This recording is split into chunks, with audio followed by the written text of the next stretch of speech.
Nous sommes peut-être à quelques heures de l'ouverture de négociations sur un cessez-le-feu avec l'assentiment de Volodymyr Zelensky. Ces dernières 24 heures se sont déroulées en deux actes. Acte 1, les États-Unis mettent leurs menaces à exécution. La Maison-Blanche annonce la fin des livraisons d'armes à l'Ukraine.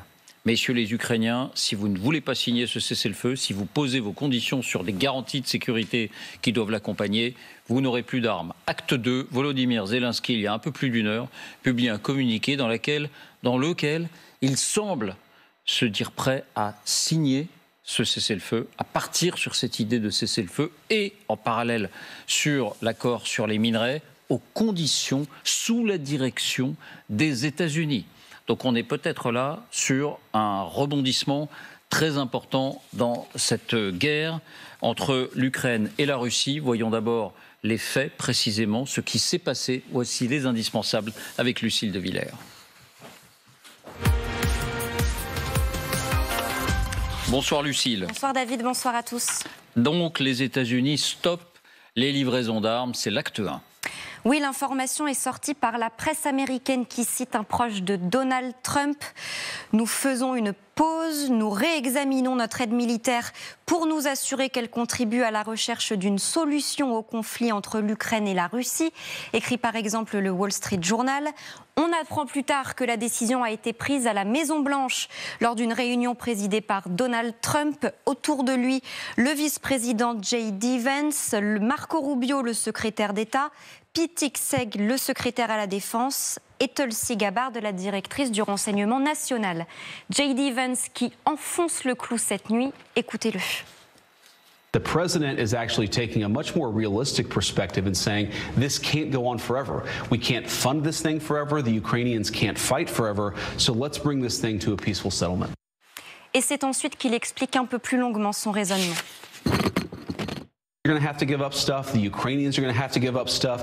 You can't come to the Oval Office and say, give us security guarantees. We won't even engage with you about what we're willing to give up. That's been the Ukrainian posture. When that posture changes, as President Trump said, when they're willing to talk peace, I think President Trump will be the first person to pick up the phone. Well, I got to imagine. En clair, soit l'Ukraine consent à un cessez-le-feu sans s'occuper des garanties de sécurité ultérieures, soit Kiev se passera des armes américaines. Les Ukrainiens ne pensaient pas que nous étions sérieux, affirme le responsable interrogé par le Wall Street Journal. Nous avons dû leur montrer de quoi nous étions capables. Que signifie, qu'implique concrètement ce gel des livraisons d'armes ? Pour être très concret, il s'agit d'environ 4 milliards de dollars d'armes promises à Kiev, votées sous l'ère Biden et sur le point d'être livrées. Les voici ces armes ici pactées dans un avion de l'USS Air Force il y a quelques semaines. Une partie, l'équivalent d'1 milliard, est déjà en cours d'acheminement. Elle se trouve en Pologne, prête à être chargée dans des trains en direction de l'Ukraine. Eh bien, ces trains resteront à quai. Les armes resteront dans les hangars. Concrètement, quelles sont ces armes ? Essentiellement des recharges pour les défenses antiaériennes patriotes, mais également des munitions pour les lance-roquettes HIMARS ou encore des obus pour l'artillerie ukrainienne. L'autre partie, les 3 milliards d'armes restants, sont toujours sur le sol américain. Elles y resteront pour l'instant. Simplement pour être complet, au-delà de ces 4 milliards d'armes donc, qui sont en quelque sorte un reliquat, est-ce que Donald Trump, lui, s'est engagé ou a fait voter de nouvelles livraisons d'armes qui auraient dû être livrées donc, dans les mois qui viennent ? La réponse est non. Pas un seul décret n'a été signé, pas une seule loi n'a été votée depuis son entrée en fonction. Sur ce point-là, la décision n'a pas d'impact. Et est-ce que c'est un coup dur pour l'Ukraine ? Est-ce que ça a vraiment des répercussions presque immédiates ? D'avis de tous, oui. D'abord parce que la technologie américaine n'a pas d'égal. Les missiles ATACMS, par exemple, ceux qu'utilise Kiev pour frapper le territoire russe en profondeur. Écoutez le général Trinquant. C'est très grave. L'absence des missiles longue portée américains, quels qu'ils soient, va handicaper la capacité de frappe dans la profondeur des Ukrainiens. Et donc, avec l'absence de ces munitions, ils vont avoir beaucoup de mal à continuer leur stratégie de frappe dans la profondeur, sachant qu'ils ne disposeront pour ça soit de leurs drones à eux, de fabrication locale, qui ont des charges en portée beaucoup plus faibles, ou soit parce qu'ils vont utiliser des Storm Shadow ou des Scalp, mais qu'ils ont en nombre beaucoup plus limité. Quant au système de défense Patriot, ceux qui permettent d'abattre les missiles ou les drones russes, c'est la même chose. Les systèmes Patriot sont les seuls capables de repousser les frappes de missiles balistiques russes, affirme le Premier ministre ukrainien. Quant au Wall Street Journal, après analyse, il affirme que l'Ukraine pourrait tenir sans les armes américaines jusqu'à cet été, donc pendant 4 mois encore. Et donc, coup de théâtre en fin d'après-midi, il y a un peu plus d'une heure, c'est l'acte 2, et cette fois, le message vient de Kiev. Oui, il y a un peu moins d'une heure, Zelensky change de pied et se dit prêt à conclure un accord avec les Américains. Le président ukrainien publie un long message. Il affiche d'abord son intention. Mon équipe et moi sommes prêts à travailler sous la direction ferme du président Trump pour parvenir à une paix durable. Puis il revient plus précisément sur l'entrevue orageuse. Notre rencontre à Washington, à la Maison-Blanche, vendredi, ne s'est pas déroulée comme prévu. Il est temps d'arranger les choses. Enfin, en ce qui concerne l'arrêt des combats, Zelensky semble se ranger à la vision du plan franco-britannique. Les premières étapes pourraient être la libération des prisonniers et une trêve dans le ciel, dans les mers, si la Russie fait de même. Ensuite, nous voulons travailler avec les États-Unis pour parvenir à un accord final solide. Autrement dit, Zelensky ne pose plus au préalable des garanties inhérentes à cet accord. C'est effectivement un grand pas vers les Américains. Merci Lucille. Pour être tout à fait complet, à la fin de ce communiqué, il indique que cette fois, l'accord sur les minéraux et la sécurité, nous sommes prêts à le signer à tout moment et dans n'importe quel format qui lui convient. Alors, qui lui convient, on ne sait pas vraiment si c'est qui convient à Donald Trump ou qui convient à l'Ukraine, mais très important, nous considérons cet accord donc sur les minerais, c'est-à-dire le fait que les États-Unis déploieraient des hommes, des machines pour exploiter ces minerais. Nous considérons que cet accord comme un pas vers une sécurité accrue et des garanties de sécurité solides. C'était exactement le message de Donald Trump. Si nous exploitons le minerai, ça constituera une garantie de sécurité pour vous, parce que nous ne tolérerons pas évidemment que nos hommes et nos machines soient attaqués par les Russes. Oui, enfin, surtout si les minerais sont dans le Donbass occupé par les Russes. Tout à fait. C'est l'une des contradictions du plan, entre guillemets, de la Maison-Blanche en ce qui concerne ces gisements qui n'ont pas été d'ailleurs évalués de façon très précise. Voilà. Mais l'ironie, c'est la géographie. Et il semblerait que l'essentiel de ces gisements, les fameuses terres rares, mais aussi le lithium et d'autres minerais précieux, ils sont surtout dans les zones occupées par les Russes. Tous ceux qui ont lu ce communiqué pensent que Volodymyr Zelensky a cédé face aux exigences de Donald Trump à partir du moment où il a mis ses menaces de stopper les livraisons d'armes à exécution. Est-ce que vous partagez ce sentiment ? Qui veut commencer ? Daphné. Est-ce que Zelensky a le choix ? Je ne crois pas. Moi, je ne suis pas du tout surprise par cette suspension des livraisons d'armes américaines. Trump avait annoncé la couleur pendant la campagne présidentielle. Souvenez-vous, son actuel secrétaire d'État, Marco Rubio, avait dit qu'il fallait que cette guerre cesse. J.D. Vance avait dit qu'il n'avait que faire de la guerre en Ukraine. Souvenez-vous également de Donald Trump Jr., qui avait tweeté un mois avant la victoire de son père à l'adresse de Zelensky: tu es à 38 jours de perdre tes allocs. Donc, si vous voulez, moi, j'en suis même à me demander si cette réunion catastrophique de vendredi dernier entre Trump et Zelensky au bureau ovale n'était pas finalement une espèce de traquenard pour ensuite justifier de stopper cette aide américaine. Donc, c'est un piège. Pour moi, c'est un piège tendu à Zelensky. Maintenant, Zelensky fait un pas en avant vers les exigences de Trump, dont on se souvient que son motto maintenant, c'est la paix par la force. C'est bien ce qu'il est en train de faire. Est-ce que Poutine sera d'accord ? La force contre l'Ukraine. Oui, oui, mais moi, ce qui m'intéresse, ça va être la réaction de Poutine. Puisqu'on verra quelles sont les limites peut-être de sa technique de deal, justement. Géraldine, vous faites la même lecture de ce communiqué de Zelensky. Ça y est, il se résout Tout à fait. Et en fait, aux conditions américaines. On n'en est pas surpris. Il y a eu plusieurs temps. L'arrêt de cette aide, pour eux, ça représente énormément. Et puis, depuis, il y a eu les réactions un peu piteuses de l'Europe. C'est-à-dire que les Européens se sont rassemblés, ils ont fait des grandes déclarations, mais concrètement, il y aurait eu des choses à faire. L'Europe avait promis à l'Ukraine de lui livrer 1 million d'obus d'artillerie d'ici mars 2024. La promesse ne s'est jamais concrétisée, elle a été remplie qu'à moitié. On a vu qu'ils ont à peu près en réserve 3 mois, peut-être 4, de munitions d'artillerie et de munitions de défense anti-aérienne. L'Italie, la France n'ont pas annoncé, par exemple, qu'elles augmentaient la production de munitions pouvant remplacer typiquement celle des Patriotes. Donc, en fait, il n'y a rien eu de concret, sinon de très grandes déclarations. Partant, il n'a pas le choix. Il cède tout de suite. Maintenant, je suis tout à fait d'accord avec Daphné. Là, finalement, pour Trump, c'était presque la partie facile de l'équation. La partie difficile, elle va commencer, elle n'a pas encore commencé. C'est que peut-il obtenir de Vladimir Poutine pour que ce ne soit pas une reddition complète? Christine. Je ne suis pas du tout d'accord. D'accord. Je crois que Zelensky fait enfin de la politique.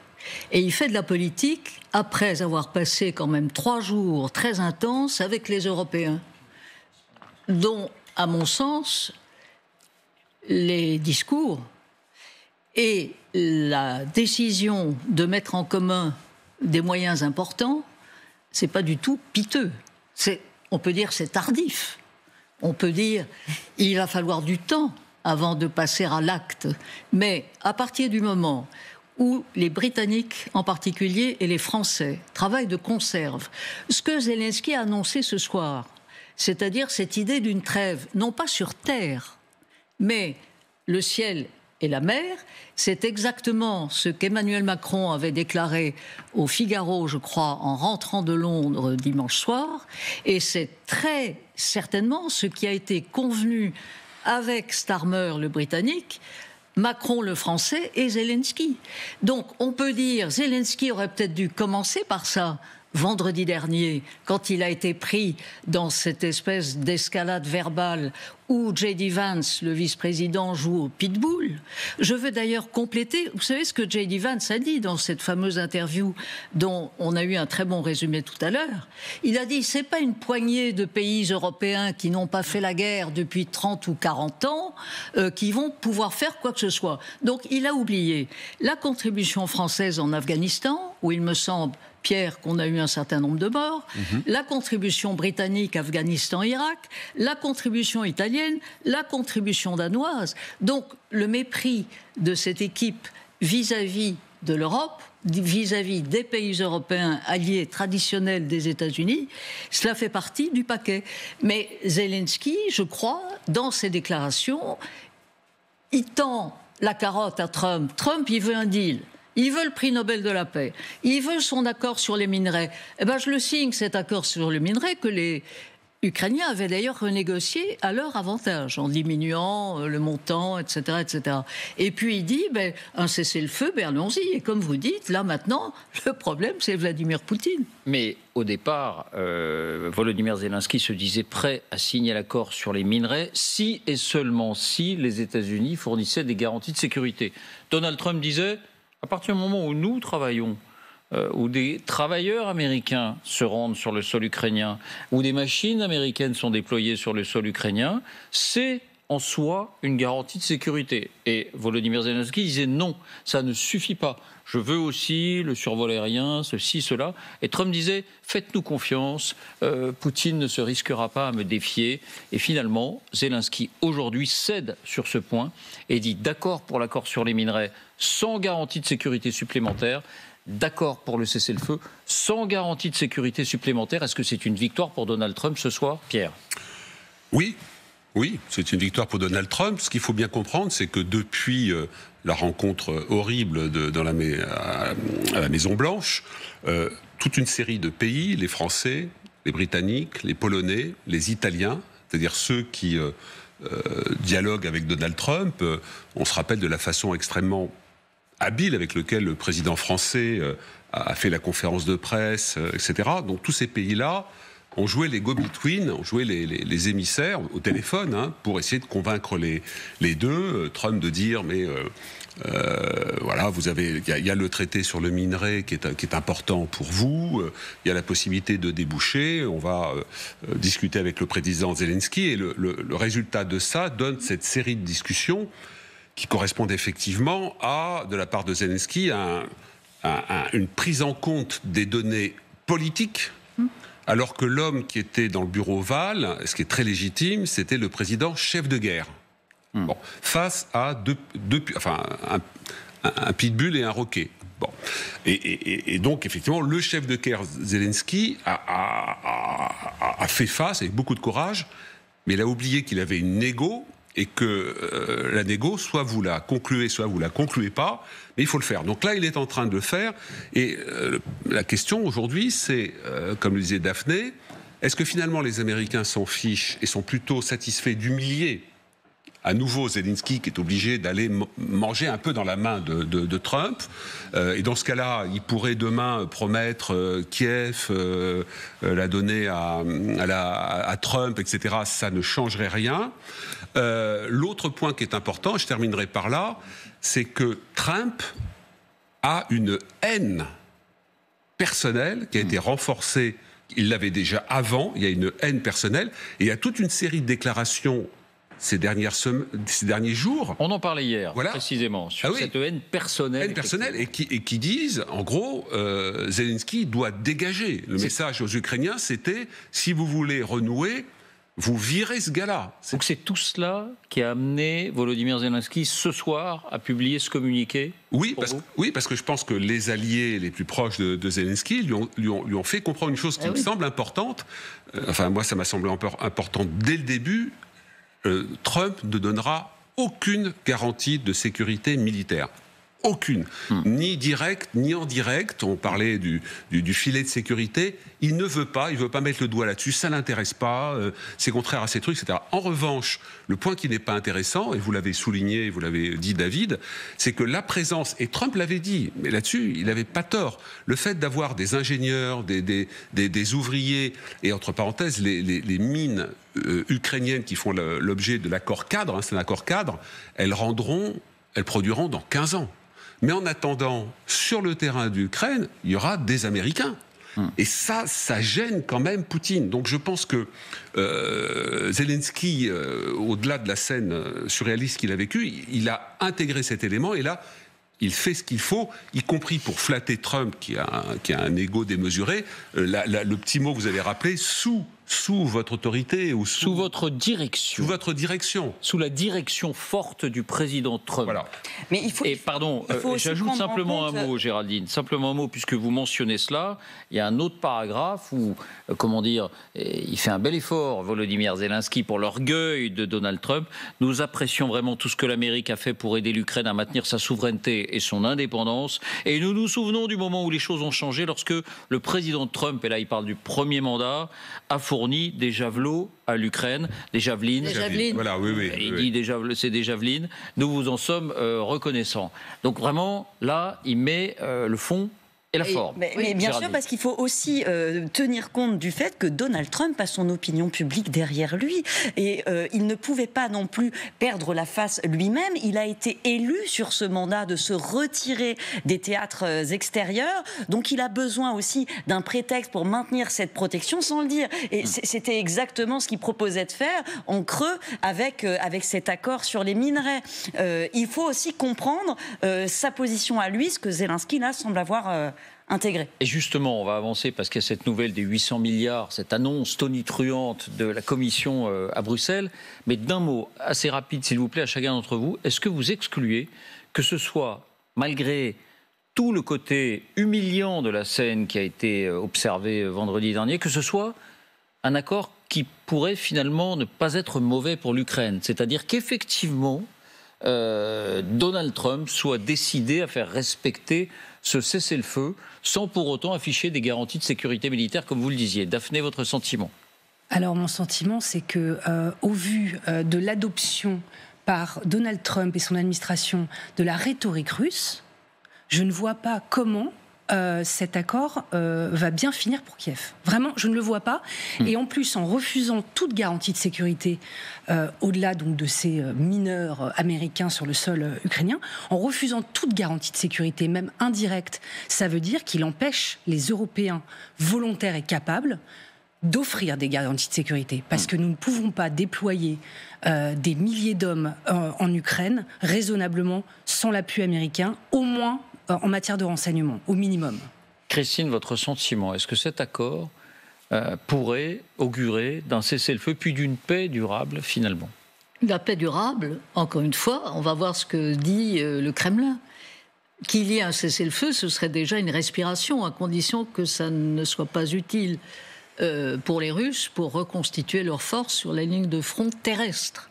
Mais le fait, là, que Donald Trump est à sa façon au pied du mur, maintenant, à lui d'appeler Vladimir. Vladimir, voilà ce que j'ai obtenu, je suis le plus fort, j'aurai le prix Nobel de la paix. Qu'est-ce que tu dis maintenant ? Ce sera intéressant de suivre dans les jours qui viennent la réaction du Kremlin. En tout cas, on attend effectivement la réaction du Kremlin. On attend sur ce communiqué de Volodymyr Zelensky, sur ce long communiqué, la réaction de Paris, de Londres, et puis on attend évidemment la réaction de Washington aussi. Est-ce que, ça y est, tout se met en marche ? Est-ce que ce communiqué, entre guillemets, satisfait pleinement j'allais dire à la volonté, peut-être au diktat américain ? Donald Trump parle au Congrès ce soir. Hein. Oui. L'adresse sur l'état de l'Union, c'est ce soir notre heure. Est-ce qu'il va plastronner ? Est-ce qu'il va dire qu'il a obtenu toute satisfaction ? Est-ce qu'il va exiger encore davantage de Zelensky ? Réponse en direct sur LCI. Ce sera à suivre en pleine nuit. Très important cette déclaration de Donald Trump en direct sur LCI. Géraldine, est-ce qu'un bien peut sortir de cette épreuve de force ? Moi, je pense qu'il est beaucoup trop tôt pour le dire et se prononcer. Déjà, je ne suis pas certaine du tout qu'on interprète correctement cette séquence parce qu'on n'en est qu'à la moitié. Là, on dit oui, il adopte la rhétorique de Moscou. C'est vrai. Est-ce que ça fait partie d'une stratégie pour changer ensuite quand il rentrera en discussion avec Poutine ou non? Moi, personnellement, je n'en sais rien. Donc, attendons un peu avant d'en juger. Ensuite, le deuxième élément pour le jugement, c'est quelle était l'alternative pour l'Ukraine. Et l'alternative, on ne la voyait pas. Ça n'est pas l'Europe qui allait mourir pour Kiev. Je crois qu'on l'a bien compris ces 3 dernières années. Les opinions publiques européennes ne sont pas prêtes à ça, ne le souhaitent pas, comme les opinions américaines. Et voilà, donc quelle était l'alternative ? Une guerre sans fin. Il est trop tôt pour juger, mais c'est vrai que la réponse maintenant, les discussions avec le Kremlin vont être passionnantes à suivre. Et je ne suis pas certaine de la volonté de Trump à ce stade. Pierre, votre sentiment, si vous en avez un ? Moi, je suis très pessimiste, très inquiet, parce que dans la scène du bureau ovale, il y a eu un épisode que j'ai trouvé criant de vérité, où Trump, exaspéré, a expliqué que Vladimir Poutine avait fait l'objet de chasse aux sorcières. Comme lui. Il a eu des phrases pour dire « Mais vous vous rendez compte ce que cet homme a subi ?» Et on voyait bien de qui il parlait. Donc, et comme Trump ne fonctionne soit avec une machine à calculer, soit à l'affect, il a une réelle empathie pour Poutine depuis longtemps. Il a une détestation profonde pour Zelensky. Il se moque du sort des Ukrainiens. Je termine juste une chose. Zelensky a commis une erreur en début d'entretien en montrant au président Trump des photos de prisonniers qui revenaient dans des conditions épouvantables. Et quand vous regardiez le visage de Trump, on entendait ce qu'il disait dans sa tête. Il dit « Mais pourquoi il me montre ces images dégueulasses ? Je m'en fous. Je m'en fous. » Donc, je crois qu'il y a des traînes, enfin des tendances profondes. Et Trump, son copain, c'est Poutine. Alors, effectivement, comme ça a été dit par Christine, est-ce qu'à un moment quand même, quand ils vont rentrer dans le dur, de savoir, parce qu'il veut quand même quelque chose qui ressemble à une trêve, à un cessez-le-feu, une paix, et les Russes n'arrêtent pas de répéter depuis le début, il n'y aura pas de trêve, il n'y aura pas de cessez-le-feu, il ne peut y avoir une paix que s'il y a un règlement global qui est le recul de l'OTAN, de tous les pays du front oriental qui sont rentrés, etc. Est-ce qu'à un moment là-dedans, les conseillers de Trump vont lui dire, écoute, ça fait quand même un peu beaucoup, même pour notre opinion publique, même si tu fais de matamor, c'est quand même vis-à-vis de... Parce que l'opinion publique vis-à-vis de la Russie et de l'Union soviétique et la Russie aujourd'hui, ils sont pas fans. Hein. Même les MAGA sont pas des grands... Ils s'en foutent de l'Ukraine, mais quand même, faire alliance avec ce grand prédateur russe, c'est un peu compliqué. Donc, Poutine n'est pas dans une position non plus complètement simple, Christine. Je vous rejoins. Voilà. Bon, eh bien, écoutez, on en saura plus, effectivement, dans les heures, dans les jours qui viennent. En tout cas, il est temps d'arranger les choses. Voilà, c'est une autre phrase, je ne sais pas si on l'a citée, de Volodymyr Zelensky, qui s'inscrit donc dans cette demande, dans cette vision américaine désormais, après cet énorme coup de semonce de la nuit dernière sur l'arrêt des livraisons d'armes.